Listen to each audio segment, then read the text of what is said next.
നബി കാട്ടിയ മാതൃകയാൽ ഇന്നീ പാരിൽ സുന്നത്ത് ചേല കർമ്മം നടത്തുകയായി. മുഹമ്മദ് ഫർഹാൻ ഇബ്രാഹിം സുന്നത്ത് മാരൻ ചമയുന്നേ.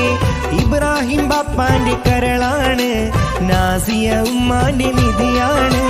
പണ്ട് ഇജാസിൽ ഇബ്രാഹിം നബി കാട്ടിയ മാതൃകയാൽ ഇന്നീ പാരിൽ സുന്നത്ത് ചേല കർമ്മം നടത്തുകയായി. മുഹമ്മദ് ഫർഹാൻ ഇബ്രാഹിം സുന്നത്ത് മാരൻ ചമയുന്നേ. ഇബ്രാഹിം ബാപ്പാന്റെ കരളാണ്, നാസിയ ഉമ്മാന്റെ നിധിയാണ്.